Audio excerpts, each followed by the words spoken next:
વિદ્યાર્થી મિત્રો, ચેપ્ટર 3 પ્રવાહ વિદ્યુત એનું આપણે પહેલું ઉદાહરણ જોઈએ. ઉદાહરણ છે 3.1.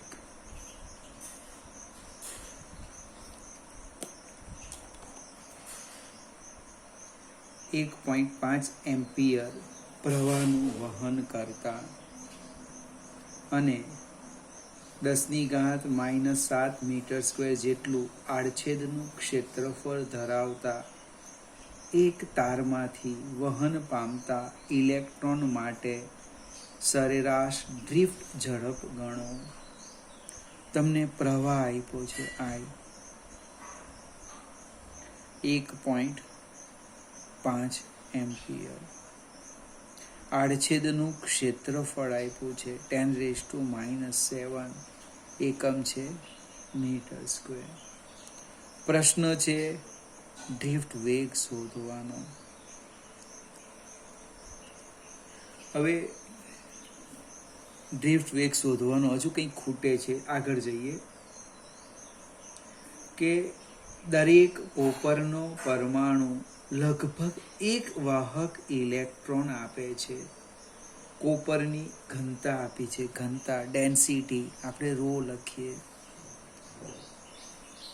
9×10⁻³ એકમ લખ્યો છે કિલોગ્રામ પર મીટર ક્યુબ. 1 મીટર ક્યુબ કોપરનું દળ કેટલું? આટલું થવાનું, આટલું. અને એનો પરમાણુ દળાંક આપ્યો છે, પરમાણુ ભાર એને હું m0 કહી દેમ. 63.5 એનો એકમ છે યુ લખ્યું ગ્રામ પર મોલ. 63.5 ગ્રામ પર મોલ, અથવા આમ લખું 63.5 ગ્રામ છે એને આમ લખી દઈએ 10⁻³ કિલોગ્રામ પર મોલ. હવે આપણે સંખ્યા ઘનતા શોધવાની. સંખ્યા ઘનતાનો અર્થ એવો થાય કે 1 મીટર ક્યુબમાં કોપરના પરમાણુની સંખ્યા કેટલી? ધારો કે 10 આવે. એક પરમાણુ 1 ઇલેક્ટ્રોન આપે એટલે સ્મોલ n આવી જશે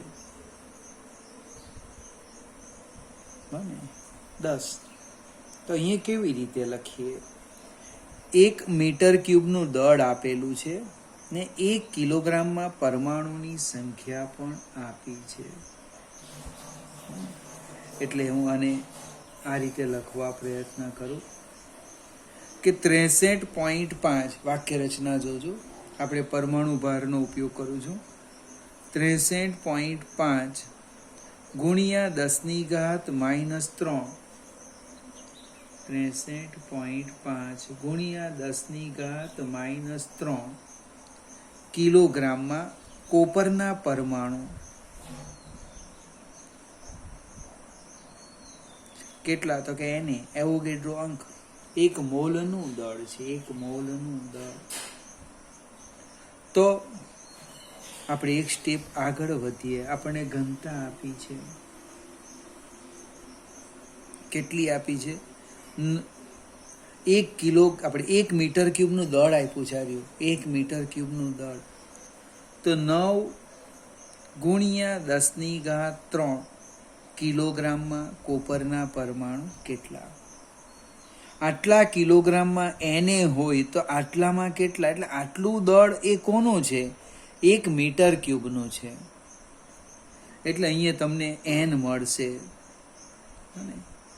9×10⁻³ ગુણ્યા એને એટલે 6.023 × 10⁻23. આ યાદ રાખવાનું. 1 મોલમાં પરમાણુની સંખ્યા ડિવાઈડ બાય 63.5 ગુણ્યા 10⁻³ સાદુરૂપ આપીએ આપણે 9×6.023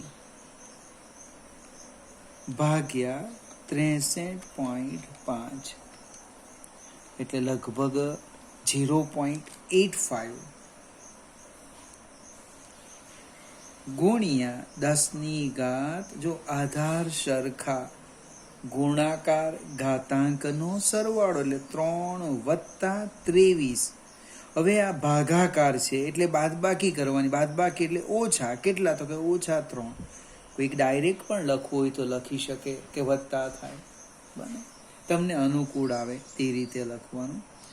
એટલે કે 0.85 ગુણ્યા 10 23 ને 3 26. ઓછા ઓછા વત્તા એટલે કેટલા થવાના? 29 થવાના. હવે આ પરમાણુનો એકમ, એમ તો પરમાણુનો સંખ્યાનો એકમ નહીં લખાય, પણ અહીંયા લખાશે શું? Metre raise to -3. કેમ લખ્યું?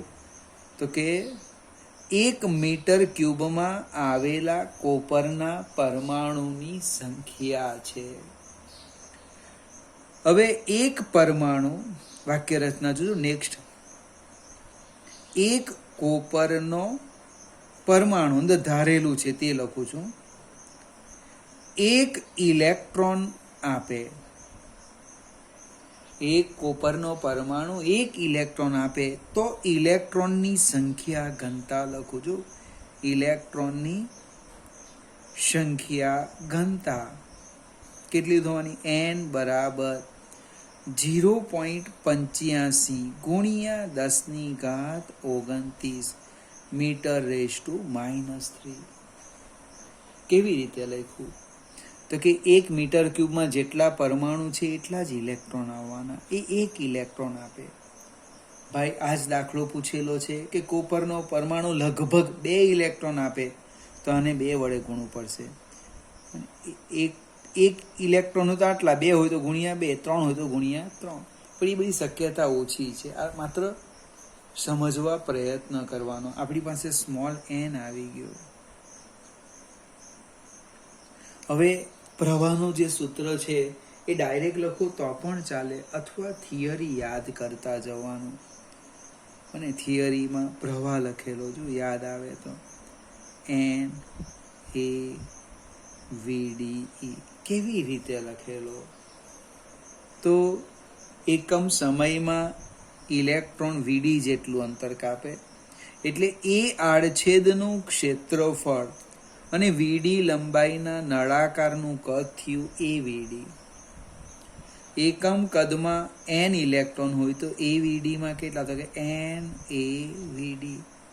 1 ઇલેક્ટ્રોનનો વિદ્યુતભાર E હોય તો આટલાનો કેટલો? આટલો વિદ્યુતભાર વાહકના કોઈ પણ આડછેદમાંથી પસાર થાય અને એને આપણે પ્રવાહ કહીએ. એટલે VD ને હું સૂત્રના કરતા કરી દઉં. કોઈ જે લખે I/A = J તો પણ ચાલશે. VD બરાબર I ડિવાઈડ બાય NaE. હવે કિંમત મૂકી દઈએ. જેટલી કંઈક આપી છે બધી જ કિંમત મૂકી દઈએ. તો કે I 1.5, સંખ્યા ઘનતા 0.85 ગુણ્યા 10 એ આડછેદનું ક્ષેત્રફળ 10 - 7 E 1.6 × 10⁻⁹. હવે સાદું રૂપ આપીએ. પહેલા આપણે છેદનું આપી દઈએ એટલે તકલીફ નહીં પડે. 1.5 ડિવાઈડ બાય 0.85 ગુણ્યા 1.6 એટલે લગભગ 1.36 આવ્યા. ગુણ્યા 10 જો છેદમાં ગુણાકાર છે એટલે ઘાતાંકનો સરવાળો થાય. સરવાળોનો અર્થ સમજાવું. 29 વત્તા ઓછા ઓછા 7 વત્તા ઓછા ઓછા 19. એટલે તમે બધા અહીં વત્તા લખવાનું નથી. ખ્યાલ આવે છે કે નહીં? 19 ને 7 26. 29 ઓછા 26 એટલે લગભગ થવાના 1.5 ડિવાઈડ બાય 1.36 ઇન્ટુ 10⁻3. હવે 1.5 ભાગ્યા 1.36 કરો એટલે આપણો જવાબ આવી જશે. અહીં હું સામે જ લખું છું. જો એટલે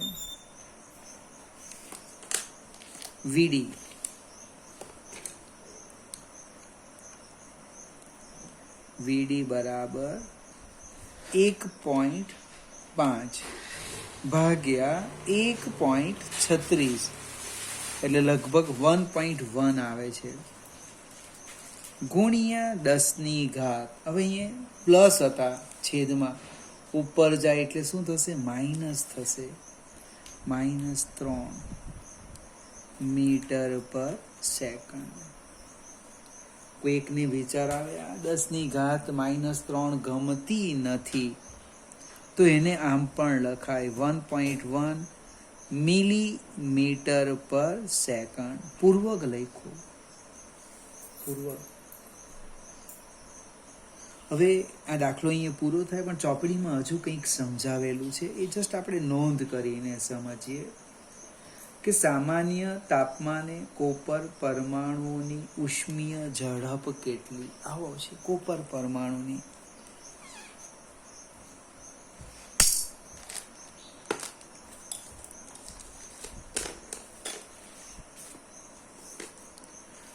નોંધ કરીને લખીએ છીએ. સામાન્ય તાપમાને એટલે રૂમ ટેમ્પરેચર. સામાન્ય તાપમાને કોપર પરમાણુની ઝડપ કંઈક કહેવા માંગે. જોઈએ તો ખરા શું કહેવા માંગે. હવે એ માટે આપણે 11મા ધોરણમાં જવું પડે. 1/2 m0 v² is equal to 3/2 kT.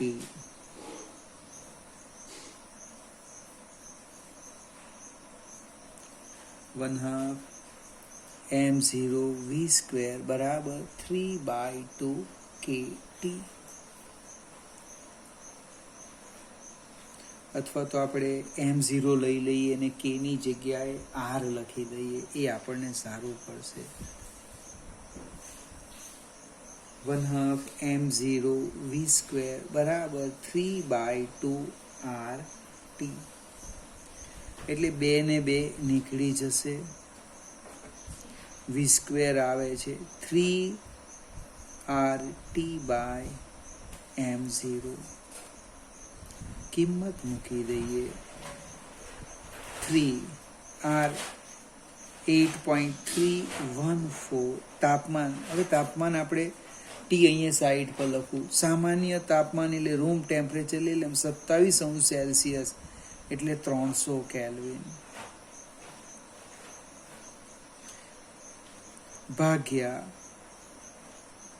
એનો પરમાણુ ભાર આપેલો છે આપણને 63.5 ગુણ્યા 10 ઘાત -3. સાદુરૂપ આપવા પ્રયત્ન કરીએ. 3 ગુણ્યા 8.314 ગુણ્યા 3, આ 2 મીંડા હું રવા દેમ છું, આટલા આવ્યા, ભાગ્યા 63.5 એટલે લગભગ 1.18 આવે છે, ગુણ્યા 10 ઘાત. આ 1 2 અને ઉપર જાય એટલે +3 થાય એટલે 5 થવાના. આપણે આને આમ લખી દઈએ. દશાંશ C હું જમણી બાજુ ખસેડું છું. જમણી બાજુ દશાંશ C જમણી બાજુ ખસેડું. 11.8 1 એકમ ખસેડો. 10 ઘાત 5 હતા, પણ જમણી બાજુ ખસે તો માઇનસ. કેટલા ખસ્યા? 1 એટલે કે 1. એટલે આમ થવાનું. શા માટે આ લખ્યું એ પણ સમજાવો. 10⁴. આ બાજુમાં છે ને v² છે, v² એટલે વર્ગમૂળ લેવું પડે. એટલે 11.8નું વર્ગમૂળ, આમ લખી દો, ચાલો કંઈ નહીં, એક સ્ટેપ વધશે, ગુણ્યા 10⁻², એટલે 11.8નું વર્ગમૂળ લગભગ 3.4 આવવાના, ઇન્ટુ 10⁻² મીટર પર સેકન્ડ. હવે ભાઈ પ્રશ્ન 1 ને 1 સમજાવું. કોપરના પરમાણુની ઝડપ મને આ શોધી કાઢી, શોધવાનું કામ શું છે? તો ડ્રિફ્ટ વેગ આવ્યું 1.1 ઇન્ટુ 10⁻³ મીટર પર સેકન્ડ, અને આ આવે છે 10⁻². 10⁻². એનો અર્થ તમે ગુણોત્તર લેવો તો લગભગ રાઉન્ડ ફિગર ચોપડીમાં લખ્યું છે 10⁻⁻5 ગણી નાનો ડ્રિફ્ટ વેગ મળે. આપણે VD/V કરી દેવું. મને માત્ર હું ઘાત લખું છું, અર્થ ઊંધો નહીં કરતા, માત્ર સમજવા માટે. અહીંયા આપણે લગભગ 10⁻³ લખ્યું ને અહીંયા 10⁻² લખું, એટલે 10⁻⁻5 થવાના. આ તમને માંગ્યું નથી, ચોપડીમાં જોતા તો આપણે ગણતરી કરી. એટલે કે VD ડ્રિફ્ટ વેગ એ સામાન્ય તાપમાને કોપરના પરમાણુની ઝડપ કરતા 10⁻⁻5 ગણું નાનું મળે, ખૂબ નાનો છે. ત્રીજો પણ એક નોંધ આપી છે, આ પહેલી નોંધ હતી. બીજી નોંધ, સુવાહકમાં ડ્રિફ્ટ ગતિ માટે જવાબદાર છે તે વિદ્યુત ક્ષેત્રના પ્રસરણની ઝડપ સાથે સરખાવો. ભાઈ વિદ્યુત ક્ષેત્રના પ્રસરણની ઝડપ મને બરાબર સમજવા પ્રયત્ન કરજો. વિદ્યુત ક્ષેત્રના પ્રસરણની ઝડપ એ કેટલી ઝડપ? તો એ ઝડપ એટલે પ્રકાશનો વેગ. ઝડપ મીન્સ વિદ્યુત ક્ષેત્રના પ્રસરણની ઝડપ એટલે પ્રકાશનો વેગ, એટલે તે લખાય c. c બરાબર 3 ગુણ્યા 10⁸. ફરીથી VD/C કરો મને, VD/C.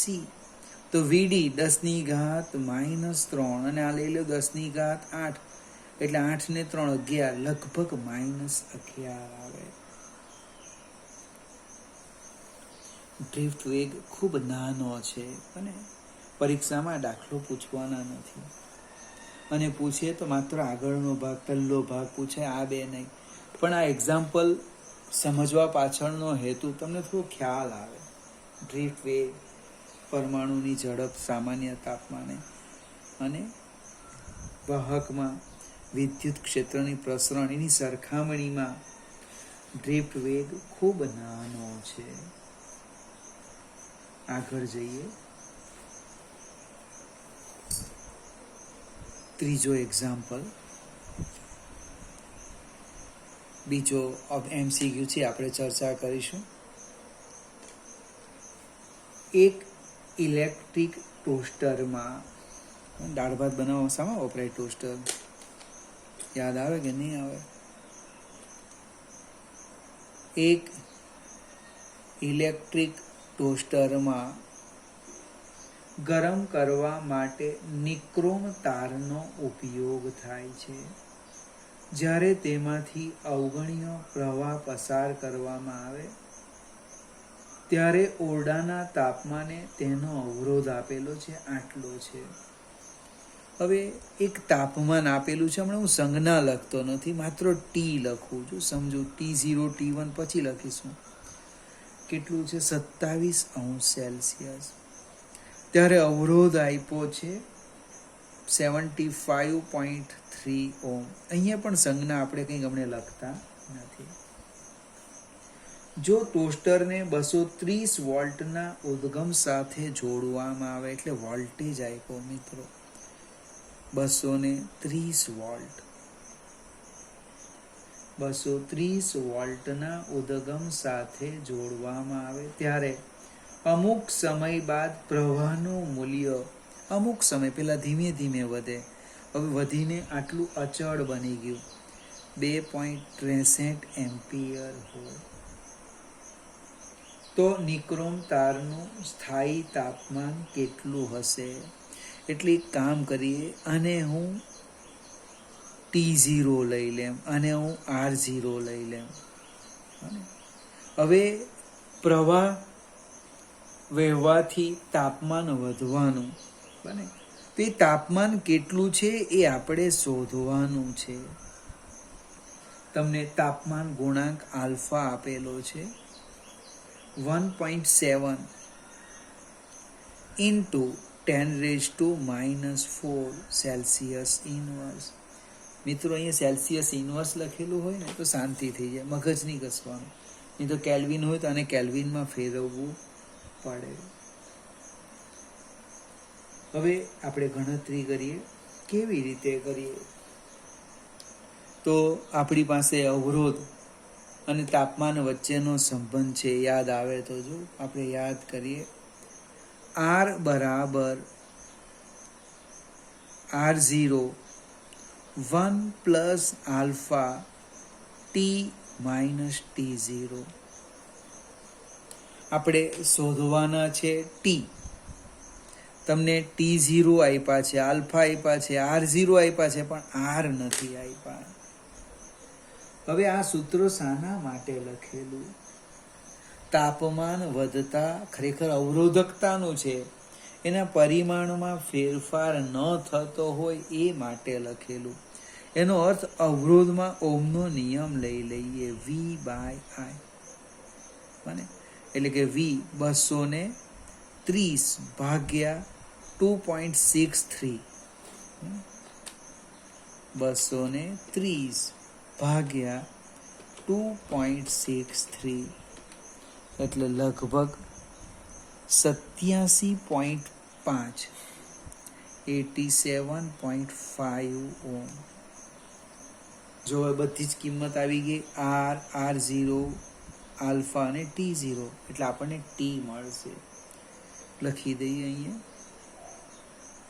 87.5 બરાબર 75.3 કૌંસમાં 1 પ્લસ આલ્ફા અમને રવા દે T માઇનસ T0. સાદુરૂપ ધીમે ધીમે આપીએ. 87.5 એટલે આમ થવાનું ભાગ્યા 75.3 બરાબર 1 plus alpha T minus T0. આપણે આગળ જઈએ.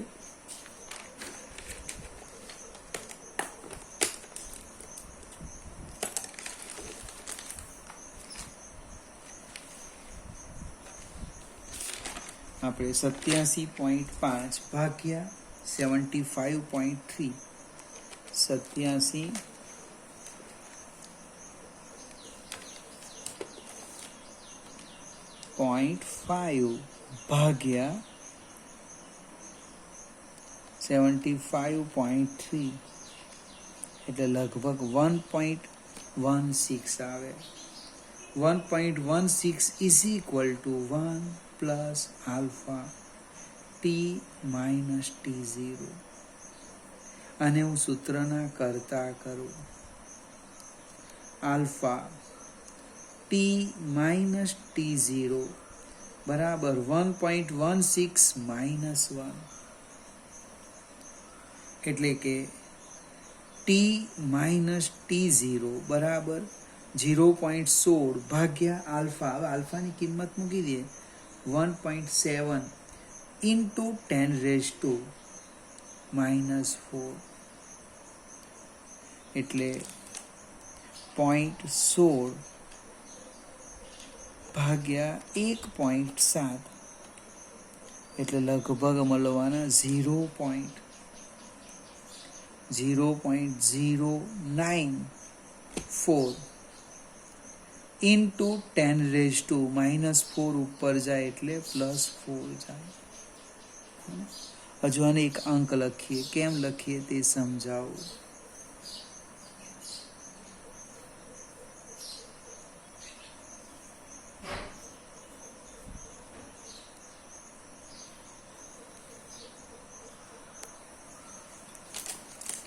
વિદ્યાર્થી મિત્રો, આપણે એક અહીંયા કેલ્ક્યુલેટરમાં કદાચ મારી જોવાની ભૂલ છે, 85.8 આવે છે.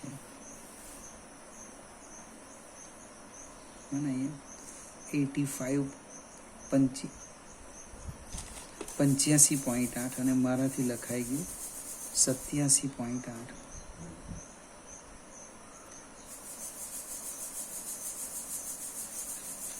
ફરીથી અહીંયા આ ભૂલ સુધારવી પડશે. 85.8. એક મિનિટ. 85.8. હવે 85.8 ભાગ્યા 75.3 કરવા પડશે. 85.8 ભાગ્યા 75.3 એટલે 1.14 આવે. 1.14. અહીંયા 4 આવે એટલે અહીંયા 4 થાય. ક્યાં ખબર પડી તે સમજાવું, પ્રોબ્લેમ ક્યાં આવ્યો તે. 0.14 ભાગ્યા 1.7 એટલે કે 0.0824. ચોપડીમાં જવાબ હતો, એને આધારે લઈ ગયું મારી કંઈક ભૂલ છે, 9 નથી. હવે -4 ઉપર જશે એટલે +4 થવાના. હવે દશાંશ ચિહ્ન આપણે ખસેડવાના. કેટલું ખસેડવાના? 4 અંક. 1 2 3 4. એટલે આને હું આમ લખી દઉં, t - t0 બરાબર 824 ગુણ્યા 10⁴ કેટલા? જમણી બાજુ ખસે એટલે ઘાત ઘટાડવાની, એટલે કે માઇનસ. કેટલા ખઈસા? 1 2 3 4 એટલે 4. 4 - 4 0. 0 એટલે 10⁻0 એટલે કેટલા થવાના? 1 થવાના. એટલે t - t0 બરાબર 824. એનો અર્થ t બરાબર 824 વત્તા t0. એટલે t0 ની કિંમત મૂકી દો 27. 824 વત્તા 27. 824 વત્તા 27 કેટલા આવવાના? 851 સેલ્સિયસ. થોડું વેરિએશન આવવાનું. રીઝન સમજાવું. અહીં મેં 4 લીધો, ચોપડીમાં 0 લઈ લીધો છે. ચોપડીમાં 0 લીધો છે, એને કારણે થોડુંક વેરિએશન આવે છે. પણ આ પ્રકારના લગભગ 4 એક્ઝામ્પલ છે. પરીક્ષામાં 100% પૂછાશે. કેલ્ક્યુલેટરમાં જોઈને લખવામાં અહીં એક ભૂલ કરી. 85ની જગ્યાએ ક્યાં કેટલા લખાઈ ગયા? 87. આખો જવાબ બદલાઈ જાય. કે થોડી કાળજી રાખવાની. 85.8. આ 2 દાખલા આશા રાખું ખ્યાલ આવી ગયો હશે. વ્યવસ્થિત નોટમાં ઉતારી દેવું.